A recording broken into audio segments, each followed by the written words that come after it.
पेश कर उसे कानूनी जामा भी पहनाया गया। लेकिन अब महिलाओं के लिए एक और खुशखबरी केंद्र सरकार की ओर से आई है। क्या है वो खुशखबरी, उसकी डिटेल आगे दूंगा, लेकिन पहले जल्दी से कुछ तस्वीरें आपको दिखा दूं।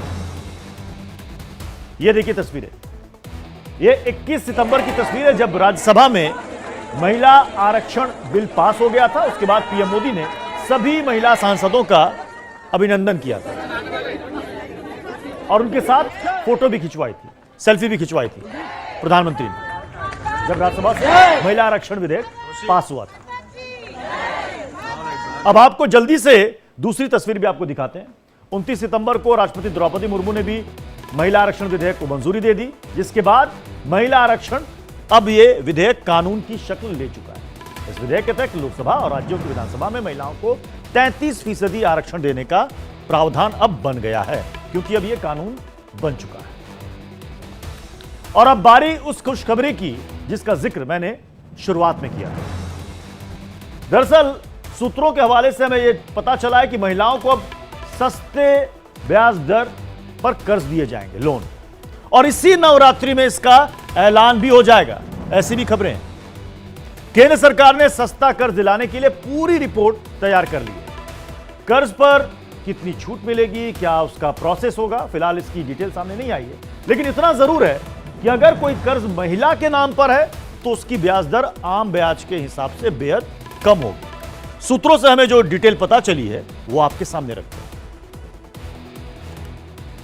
खबर यह है कि 30 से 40 लाख रुपए तक के होम लोन लेने वाली महिलाओं को ब्याज में छूट मिलेगी।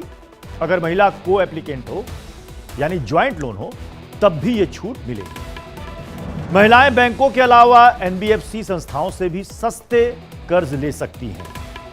महिलाओं को छूट देने के लिए गाइडलाइन बनाई जाएगी। सामान्य महिलाओं को सामान्य छूट मिलेगी, वह single child mother, only girl child mother, working womens और विधवा को अधिक छूट दी जाएगी। अब इस छूट के जरिए महिलाओं को प्रॉपर्टी बनाने के लिए मोटिवेट किया जाएगा ताकि महिलाएं सक्षम बने। लोगों का यह मानना है कि जैसे राज्यों में जमीन या मकान की रजिस्ट्री अगर महिलाओं के नाम पर होती है तो कम पैसे देने पड़ते हैं उसमें, उसी तरह अगर महिलाओं के नाम पर होम लोन मिलेगा तो उनकी अचल संपत्ति इससे बढ़ेगी। हालांकि इसे 5 राज्यों में विधानसभा चुनाव से पहले लागू कर बीजेपी के मास्टर स्ट्रोक के तौर पर भी देखा जा रहा है। महिलाओं को कम ब्याज पर लोन देकर सरकार विपक्ष को जवाब भी देना चाहती है, जो ये कह रहे हैं कि महिला आरक्षण विधेयक तुरंत लागू क्यों नहीं हो रहा है। अब विपक्ष भले ही the women's bill, which every single party has supported, can be implemented tomorrow morning. All you have to do is you have to say 33% of the seats are going to be reserved for women in the Lok Sabha and the Vidhan Sabha. It's very simple. There's nothing more to it. If the BJP was serious about doing it, that's what they'd do. There's no connection between giving women's reservation and census. There's no connection between giving women's reservation and delimitation. They're not connected. तो विपक्ष भले ही सवाल पूछ रहा हो कि महिला आरक्षण विधेयक तुरंत लागू क्यों नहीं हो रहा है, इसके लिए परिसीमन का इंतजार क्यों किया जा रहा है, लेकिन जाहिर सी बात है महिला आरक्षण विधेयक का मुद्दा आने वाले विधानसभा के चुनाव और लोकसभा के चुनाव में छाया रहेगा। तेलंगाना में रैली के दौरान भी पीएम मोदी ने महिला आरक्षण विधेयक को लेकर अपनी बात कही, सुनिए। देश में त्योहारों का मौसम शुरू हो गया है। संसद में नारी शक्ति वंदन अधिनियम को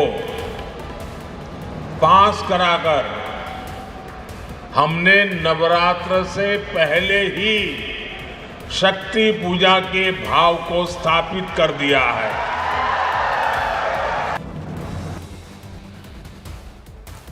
महिला आरक्षण विधेयक के बाद महिलाओं को सस्ते लोन देकर सरकार विपक्ष को जवाब देना चाहती है, जिसकी तैयारी लगभग पूरी हो चुकी है।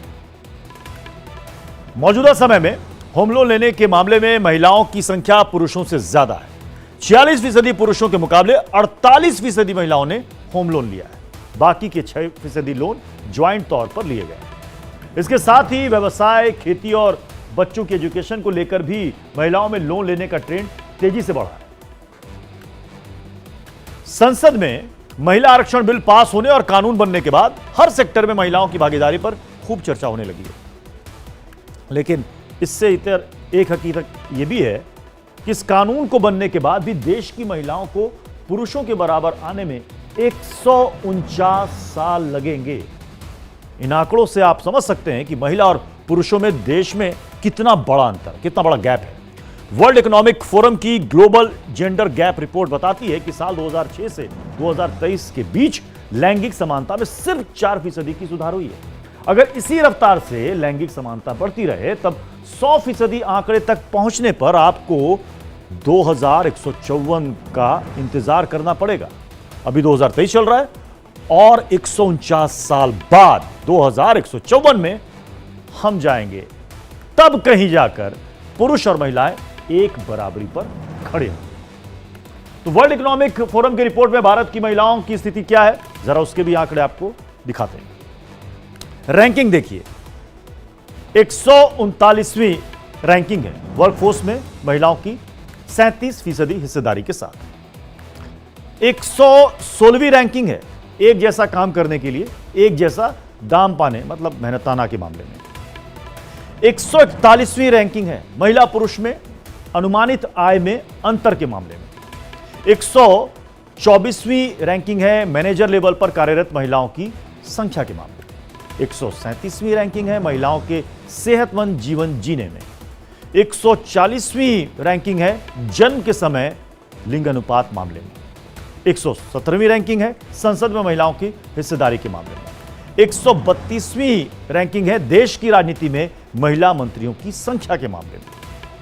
इन आंकड़ों को देखकर ही हम कह रहे हैं कि अभी भारत में महिलाओं को पुरुषों के बराबर आने में 149 साल और लगेंगे। हालांकि एक सच यह भी है कि महिलाओं को लेकर सरकार लगातार कोशिश कर रही है। महिलाओं के लिए सरकार ने कई सारी योजनाएं भी लाई हैं, जिसमें महिलाओं को खुद का व्यापार खड़ा करने के लिए लोन भी दिया जाता है। मुद्रा योजना, ये योजना, इसमें 50,000 से 10 लाख का लोन इसमें मिलता है। शक्ति स्कीम 20 लाख रुपए इसमें लोन मिलता है। उद्योगिनी स्कीम, इसमें 1.5 लाख से 3 लाख का फंड मिलता है। सेंट कल्याणी स्कीम, इस पर 1 करोड़ का कर्ज मिलता है। महिला उद्यम निधि स्कीम, इसमें 10 लाख का लोन मिलता है। वुमेन एंटरप्रेन्योरशिप प्लेटफॉर्म, एक ही जगह पर कई तरह की यहां पर मदद उनको मुहैया कराई जाती है।